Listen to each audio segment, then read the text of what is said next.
Thank you so much, Mr. Toth. And we move to Canada for a universal topic, nutrition and mental health, from the Presse Universitaire de Montréal. It's the University Press of Montréal. So Chantal Bienvenu et Jeanne Bedard from Canada, la nutrition et la santé mentale. Thank you very much. Thank you. Thank you. I don't know which one I should use. Hello? Okay, perfect. Okay. It's Chantal Bienvenu, just for the for the record, if you're trying to Google her. And my name is Jeanne. We are both clinical dietitian from Canada. I currently live in the UAE, but initially from Canada. And we wrote this book with a Dr. Yves Morel from France, from Grenoble. This is the present. Okay. Perfect. All right. So, nutrition and mental health, the essential guide. I think it's been said a few times. I don't know how long the mental health and nutrition category has been included in the award, but we feel humble and excited and really inspired to be here with chefs and people that loves food as much as we do. Probably see it from a different perspective, but also understood the tedious process of writing a book. It took us 7 years, so being here today and having some attention from a different maybe corner, because normally the attention we get is from the medical field and our fellow dietitian, doctors, nurses, and to be with chefs and people that appreciate the cuisine itself is amazing today.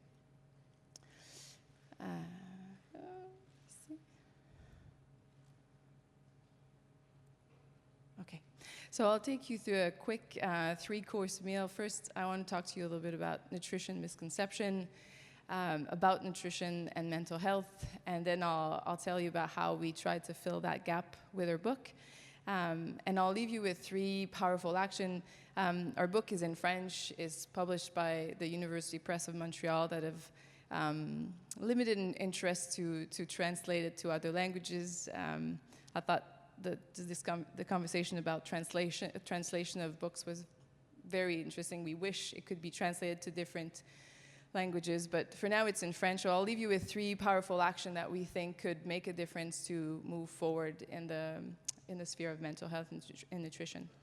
So the first misconception about mental health dietitian is first that not a lot of people know that there's dietitians that specialize and have an expertise in mental health. But the biggest misconception is I think people think that we spend our day telling people to eat vegetables and just telling them straight up what to eat. And it's a very minimalist view and definition of what we do. When I give talks, but also talk to clients and patients, this looks a lot more like what I would talk to them about, not only what they eat, and obviously you know if you like food that what you eat comes with loads of different aspects and questions, but also how much, what influences how much you eat, who is preparing it. Now more than ever, people eat out a lot, so that's a different aspect. How and why you eat. So I think this is a big aspect that moves away from dietitian just telling people what to eat, but also trying to understand all those different aspects about the food story of one person specifically. But beyond dietitian telling people what to eat, I think being told what to eat is kind of part of everybody's stories. Imagine being told to eat your broccoli or you cannot have dessert, or being told to finish your plate, because people die in Africa, because that was a very, very common narrative in Canada when I was growing up. And imagine also, fast forward 30 years, being told that you need to eat better, to get better, because you're going through the worst time in your life, going through depression, and you struggle to find the will and energy to take a shower, let alone organize things to cook a delicious and nutritious meal. Imagine being told that the medication you're going to take to get better is going to make you gain weight, yet you're still constantly told to eat less and move more. So there's a lot of things we're being told that are that can become overwhelming, often not super helpful, and often also very generic and vague. The other misconception, on top of being told things that I think is not helpful in our sphere of work, is that a lot of things in the medical field are discussed as diagnosis, as cutoff. So you're healthy or you're sick. You have or you don't have diabetes. You have or you don't have the diagnosis criteria to fit depression or schizophrenia or whatnot. But ultimately, we see things as a spectrum. You don't need to have a diagnosis to struggle. You don't need to have a diagnosis and be sick to want to move towards better well-being and health and more nourishing eating habits or nutritious eating habits. So it's a shift in the misconception about the diagnosis being the like the end story that we try to change. When we told people yesterday, oh, we wrote a book about mental health and nutrition, the first thing that people ask us is, so what do I eat to elevate my mood? What food is better for my brain, and so on. But again, obviously that's stating the obvious to say that nutrition will affect your mental health and your physical health. But what we see in our practice is that it goes both ways. Your mental health and your symptoms, depressive symptoms, would also affect the way you eat, depending on how much energy you have and your cognitive skills and the medication you take, drowsiness and all those things. And the medication often affect physical health. Physical health will affect mental health. The gut-brain axis is something we talk about a lot these days, and nutrition is part of that, but it's a loop, it's a feedback loop that is constant and never stops, and we like to explore it in all different ways in connection to make an accurate story and actually be able to help as opposed to just giving, again, generic advice. So the way that we tried to fill the gap with our book is to portray it as different case studies of people that have different life stories, that have different mental health diagnosis or symptoms, different physical health symptoms or diagnosis, and also different culture. Not everybody is born and raised to eat kale and quinoa, even if the marketing is really strong about trying to put those food worldwide. I think talking about case studies where people have specific experience in food culture, and I think you would be the best, public to talk about that, because and you try to promote that in your book and in your surrounding, is how we portrayed the book. So basically, we have those case studies, and through those case studies, it's basically as if you were in the office of a dietitian and you're witnessing that nutrition consultation. And on the side, we also explain all the strategies, all the tools, the concept, the approach that we use. So obviously, in those strategies and the information that we give, there's a lot of information about nutrition, science. You talked about algae, about what food to eat. You would expect to have that. But what I think people are not using enough, and that's what we wanted to change in our field with all medical professionals, is to move away and reject weight stigma and to embrace health at every size. Because ultimately, regardless of your weight, we need to respect and honor the body that people have here and now, the brain being part of the body, and to move forward with them on that spectrum towards more well-being and holistic global health. So that's a big part of the book and what we talk about. The other part of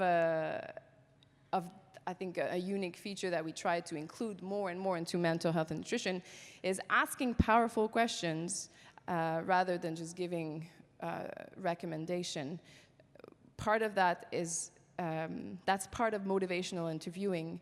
That is a counseling skill to talk about nutrition beyond just giving a meal plan and a diet. And when you start to ask people questions, turns out that they know a lot about their own life, a lot more than I know about their life after talking to them for a few hours. And when you ask powerful questions, you find answers with them and you guide them. You kind of mix the medical field, the science, the psychology, and their own lived experience to move forward. Part of asking those questions about their own experience is using technique and approaches like intuitive eating, which is basically reconnecting with body intelligence, hunger cues, fullness cues, satisfaction, trying to move away from always responding for external information and external cues, again, being told what to do, but also trying to gather all this information about nutrition with never turning inwards about what you actually need in that moment. And also, the book talks a lot about relationship with food, so how you grew up, if you were forced to finish your plate, but equally so if you come from a food insecure background, that really does affect the way, even if you move past that food insecurity, it really does affect the way that you make decisions about food, that you cope with emotions, and that you will pass that on to future generation and your children. So I don't know how long I have, but basically to leave you with some powerful action that tap in the misconception, but also what we tried and how we tried to fill the gap. In the medical field, as a doctor, when you start practicing, you need to swear an oath to first do no harm. But as a clinical dietitian, I can't say that I always see that happening. I think sometimes we do more harm than without intending it. And part of that is rooted in weight stigma, because people are often told, well, they go in for a cough and they're told, oh, lose weight and you're going to get better. And again, it's not as if the person's going to be like, oh, really? I didn't know my weight. I didn't have any idea about that being an issue. But moving away from commenting on weight, whether it is positively or negatively in our day-to-day life, can actually make a difference to people's mental health. In our practice, what we see too often is people that suffer from depression and that lost a lot of weight because they don't necessarily have a lot of appetite, and they are congratulated and complimented about their weight loss while going through probably the darkest time in their lives, or being sick with cancer and being complimented, and equally so when people gain weight because they're going to some traumatic event, whether it is war or any range of trauma on that scale or spectrum that I was talking about. It's just not helpful to comment on weight and body, and often harmful. So if you have other things to comment on or powerful question to ask instead, to see how they're actually doing, I think you will make a beautiful difference in the mental health sphere. Then the other thing that might be a little bit more practical, and then I could give you a million ways an application of that concept, is to talk and see health and food as a spectrum, as opposed to a yes-no question or an all-or-nothing mentality. And one of the things that I talk the most about with people is hunger. Because when you ask, are you hungry, the answer is often yes and no. But when you start to put hunger on a scale, and if you were to track it through different days, different situations, different scenarios for yourself in your life, you would notice that if 0 is not being hungry at all and 10 out of 10 is starving, my nickname when I'm 10 out of 10 for my sister is Jeannezilla. I'm not a nice dietitian, I'm not a nice person. I don't necessarily make the best decision. Nobody does, because the smart part of your brain shut down and you go a little bit into survival mode. You get home from a busy day and you maybe had a really light breakfast, you skipped lunch and you get home starving. And then the pressure to eat something or order something and eat something that is high in energy, often high in carbs, and that will come fast is really strong. That's not about knowledge. A lot of really smart people experience that pressure to eat, and ultimately, when you don't have a lot of intuitive or body intelligence about those hunger signs, because you've been forced to finish your plate or that's been a little bit mingled with throughout your life, then it really affects your health and your food intake. So the hunger scale, the fullness scale, satisfaction, to see things on a scale is a lot more helpful to make better decisions than just collecting knowledge and information about nutrition. And the last part, I would say, would be to be kind and observant as opposed to judgmental and strict about situation and symptoms that are affecting your food intake. And what I mean by that is when people come to see me, they often want me to tell them what to eat. Because they think that dietitians do that. Like, oh, she'll tell me to eat vegetable, eat less, move more, and then I'll go home. I might not apply it the right way, and I'll feel like I'm failing. But if you are to do that for yourself and notice how you react when you're going home to see your mom and she wants to cook all the food that you ate growing up, or you are in a conference and your eating pattern are changed, or you are stressed at work and your eating pattern also get affected, or you're going through a rough time, or you're really excited and celebrating. All those different situations affects the way we eat a lot more than just trying to follow a meal plan for a week when you're in control at home, and then life happens, beautiful things happen, travel happens, and things get out of hand. So intuitive eating, body intelligence, seeing things on a scale, but being kind and observant about different things that affect our eating habits are really helpful in the sphere of nutrition, mental health, and physical health from our standpoint. If you have, again, it's been an incredible process. Yesterday, I was floating on a cloud of being mesmerized and very inspired by a lot of conversation we have. If you have other questions about nutrition, some question about mental health and nutrition, and you want to connect, we'd love to.